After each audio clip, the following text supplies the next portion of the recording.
Back when Pokemon was new and stuck on the measly Game Boy, many people were left wondering what a 3D Pokemon adventure could possibly be like. Pokemon Coliseum on the GameCube attempted to quench this thirst some years later, but even though the basic gameplay was similar to the mainline games, the setup was quite the departure from what we were used to and left many fans feeling cold. Personally, I thought it was an interesting experiment, but yeah, I agree that it definitely could have been better. Over a year later came Pokémon XD Gale of Darkness, a sequel set 5 years later after Coliseum story. Disappointed by the original, many people were less welcoming of this game and it was released with much less fanfare. It was definitely an improvement, but being the greedy sort, I still felt more could have been done with it. And many years later, my wish has been granted. This is Pokémon XG. Yes, XG, not XD. It's a fan-made mod of XD that has added so much it's insane. I went online to see what other people thought of it and to my surprise, I couldn't find a single review of it anywhere on YouTube. I think this is incredibly unfair as the creators of this mod have obviously put a lot of blood, sweat and tears into making this mod, and I believe they should be getting some recognition for their hard work and combined efforts. That's why I'd like to give a big shout out to Stars MMD, Tux, Psycommando, Tiddlywinks, Maid_S, DDefScythe, Grip55 and everyone else who was involved in the creation and maintenance of this awesome project. And with that out of the way, welcome to my review of Pokemon XG Next Gen, the definitive version of Pokemon XD. So you start the mod up, select new game. After you watch the opening movie, you find yourself in the middle of a simulation for the first battle. In the original, you had a level 50 Salamence against the Metagross, but here you have a level 100 Metagross and the opponent has a Gardevoir. Okay, let's check our moves and whoa, hold on. Zen Headbutt, Power Up Punch, and Bullet Punch? Moves introduced after Gen 3? What if I used Bullet Punch on Gardevoir? It's super effective. That must mean Gardevoir is part Fairy type, just like it is in Gen 6 and beyond.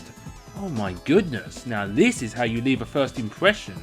What else could possibly be waiting for me in this mod? It's safe to say I'm hooked already.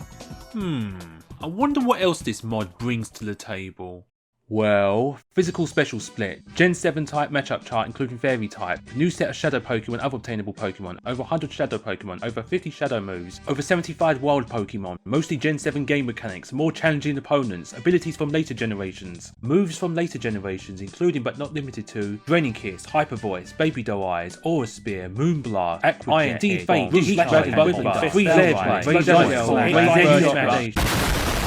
Whoa!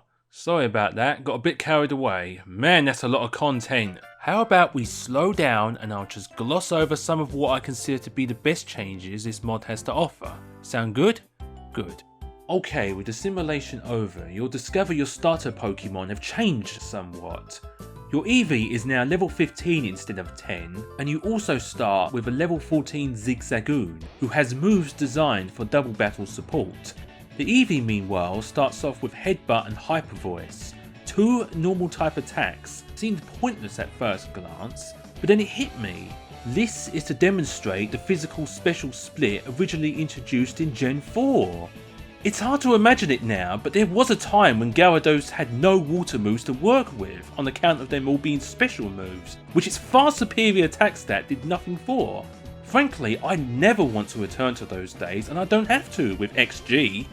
With the physical Headbutt and the special Hyper Voice as starting moves, it doesn't matter what evolution you choose for your Eevee, it'll have a strong move out of the box. These are the quality of life improvements you can come to expect throughout.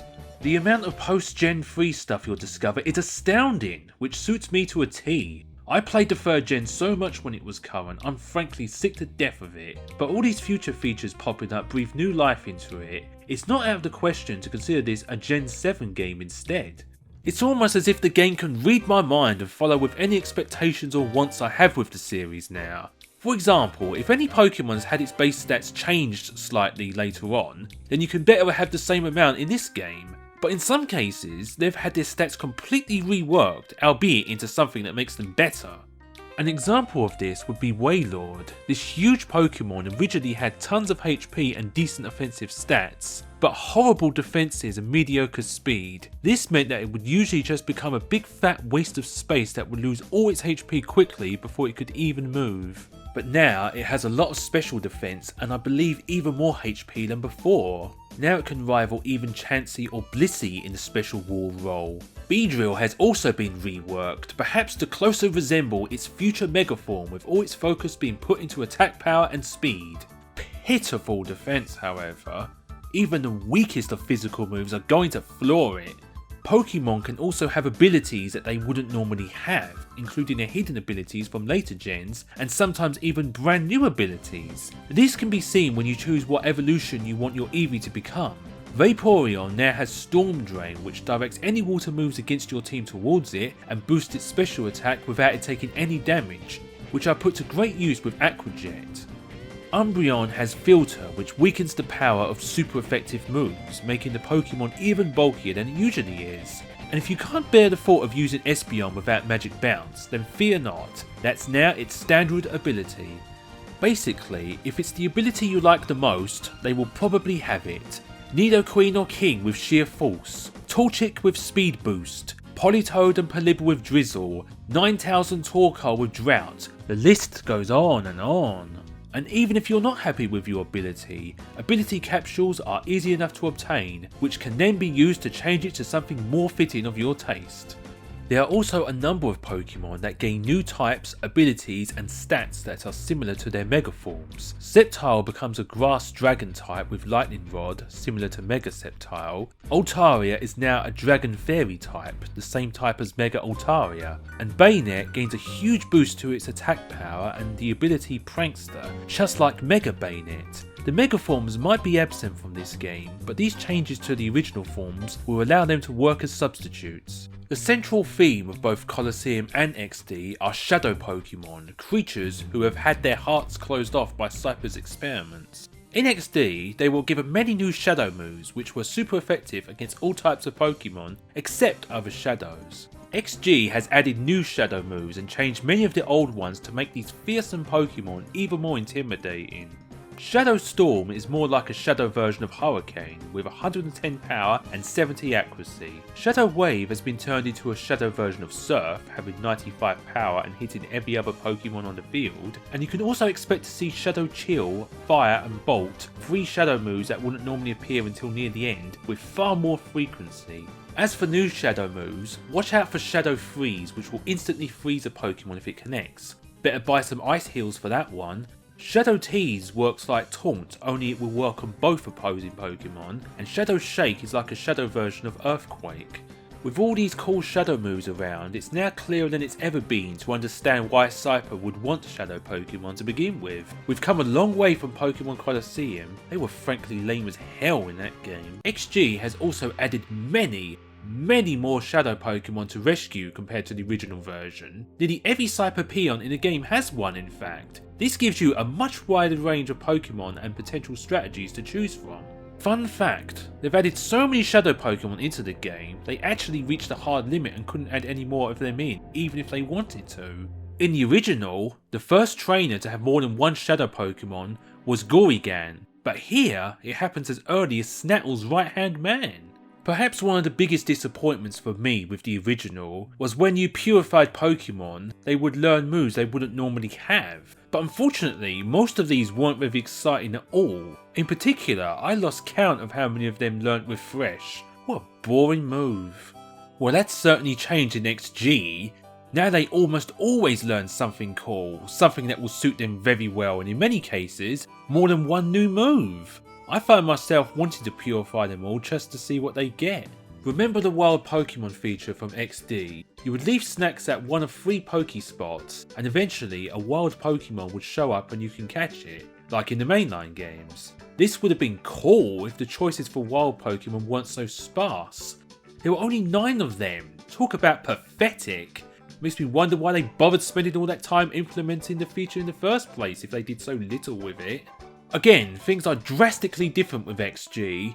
There are now over 75 wild Pokemon to find. 75! If the increase in shadow Pokemon didn't already give you enough choice, this surely will. Well, it's not quite as much fun using them as shadow Pokemon, without the purified moves to look forward to. But hey, if there's any Pokemon you're desperately wanting to use, there's probably at least one in the wild selection somewhere. The sad news is that since the original XD is a Gen 3 game, you'll only discover the 386 Pokemon existed at that time, not counting Bonsly and Munchlax who made cameos. They haven't quite got to the point where they can put future Pokemon in the mod. Wait a second, is that an Alonian Ninetales? An Alonian Malwark? Holy, I didn't foresee this! Yep, it's them alright, and they work exactly as you come to expect them to. Alonian Ninetales is an Ice Fairy type with Snow Warning as its ability, while Alonian Malwark is a Ghost Fire type. What an unexpected treat! If you were disappointed with how brainlessly easy Pokemon Sword and Shield were and you're craving a decent challenge from Pokemon again, then XG has you covered in that regard. Almost every enemy trainer has had their teams reworked with higher levels, more Pokemon and better moves than before. Almost every boss now has 6 Pokemon and they are sure to give you a grueling battle.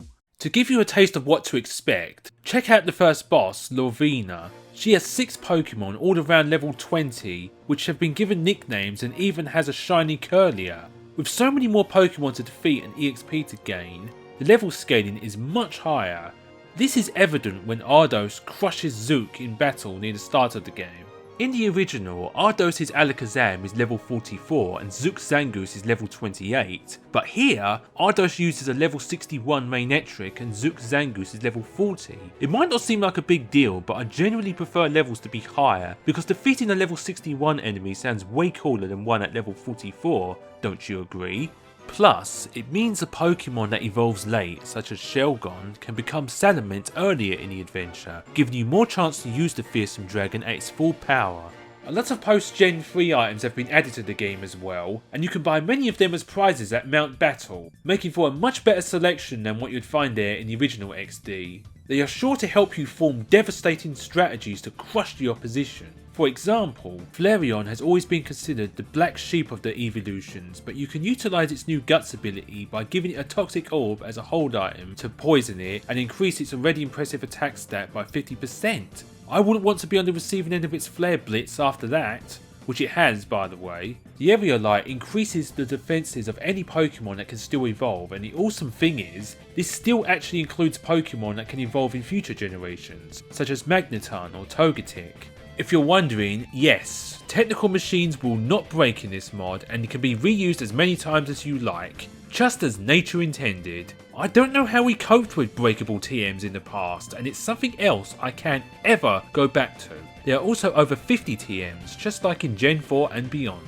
This might sound like a very petty thing to bring up, but I always hated how in the original XD, many words such as the Pokemon names were in all caps, for no apparent reason. XG even fixes this issue and gives them all proper capitalization, making the game look more professional and less like an overexcited weirdo on the internet who randomly keeps shouting. The fan mod appears more professional than the official game. Strange, I know, but that's the world we live in. One frustration I've had with Pokemon in recent years are egg moves.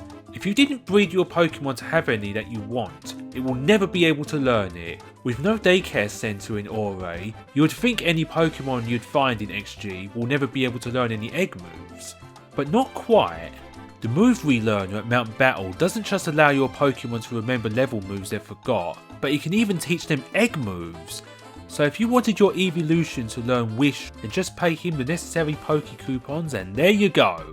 Now I know what you're all thinking, this all sounds amazing, what on earth could possibly be worse in XG compared to the original? Well, truth be told, there are only 2 problems I have with XG. One, and this isn't really a fault with the mod itself, it was present in the original XD as well. The slow pace of the battles can really wear me down after a while, and I find myself wishing there was a way to speed up the game when I just want to hurry up. There's a reason why this has become a common function in more recent RPGs, such as Bravely Default or the PS1 Final Fantasy re-releases on the current systems. I don't know if something like that could be added into a mod, this is probably just wishful thinking on my part. But if you're more patient than I am, it probably won't be an issue. My other major complaint is that the post-game Ouray Coliseum seems impossible because there's no good way to train up competitive Pokemon. As previously stated, there's no daycare centre to breed Pokemon with excellent IVs and suitable natures, and EV training is going to be a pain in the ass without all the usual items and tricks that help out. This may be an unpopular opinion, but I still don't really like how the EV system works. Sure, it gives you more control over what kind of stats your Pokemon will have, but I think it's far too cumbersome for a series that prides itself on accessibility, and trying to explain how it works to others is just a nightmare. Maybe I've been spoiled by all the hyper training, breeding techniques and nature mints in the modern Pokemon games, but as much as I want to beat the Ore Coliseum, I just can't be bothered putting myself through the hassle. Maybe there could be a machine in the mod that allows you to change your Pokemon's IVs, EVs and nature to whatever you want. I mean, they already cut out the bother of obtaining egg moves, so why not just go the full package? Finally, and this is a complete nitpick, there are a couple of dialogue changes that I find a little embarrassing. Lovina now speaks in hashtags. It kind of fits her personality, but that doesn't mean I have to enjoy seeing it. The music CD you find in Penake City is a Taylor Swift song for some reason, and then there's this line when you finally face Shadow Lugia. But I can ignore these lines, there's not even that many of them, and even if there were, I can still overlook them when the game has so much greatness going for it. This game is a definitive way to play Pokemon XD, and given a choice between the two, I would never return to the original version willingly, unless my Wii's eternal hard drive went down the shitter. When I had to go back and play XD again in order to record some footage for this video, I could barely bring myself to actually do it. The game just feels wrong now that I'm used to XG's superior gameplay and added features, and it makes the original game feel like some aftermarket bootleg you'd find at your local flea market in the early 2000s. Now before I wrap this up, I'd just like to share with you a personal story of mine with this game. And this is something that may rival the story I talked about in Gargantuan Gaming Gaffs 4 in terms of spooky coincidences. This isn't actually the first time I've talked about this mod on this channel. I gave it a brief mention back in the 4th episode of Leave My Mind Alone because of a dream I had. Here it is again. It started with me at a tattoo parlour trying to decide on what I'd choose to have engraved on my body forever. This is a question I've been wondering for quite some time now, and I can't ever decide on a definitive answer. Suddenly, the next thing I know, I'm at Honey from EastEnders' flat, and her current boyfriend Adam is there as well. He's been shown to have many talents, but lately his darker side is slowly coming up to the surface. He started bragging that he could grab a fired bullet and throw it back, and I remember being legitimately pissed off at his cocky attitude. Then suddenly, I'm drawn into a Pokemon battle with him. And the first and only thing that happens is that he sends out a Shadow Gardevoir. I've actually been playing a hack of Pokemon XD called Pokemon XG lately, and one of the new Shadow Pokemon is a Gardevoir. There's your proof that Adam is a bad guy. He's probably a Cypher admin! Okay, so I thought I'd replay the entire main adventure of XG to collect the footage for this video, and when I got to the train who has this Shadow Gardevoir, it was a freaking shiny! As far as I know, the chance of a Shadow Pokemon being shiny in XD, and by extension XG, is no better or worse than normal, and this same Gardevoir was normal in my first playthrough. I mean, what are the chances of that? The one Pokemon from this game I had a dream about becomes a shiny, something that is also incredibly rare, and it's also the same Pokemon that Lovina has a shiny of, which is indeed a Gardevoir in the rematch against her. I guess I just really wanted to be the superior Adam, and what better way than getting a shiny version of my rival's main Pokemon. Well, I guess that's all for this review. In conclusion, XG is awesome, go check it out. What are you waiting for? Scram, skadoodle, vamoose! Go enjoy this beautiful mod, and as always, until next time.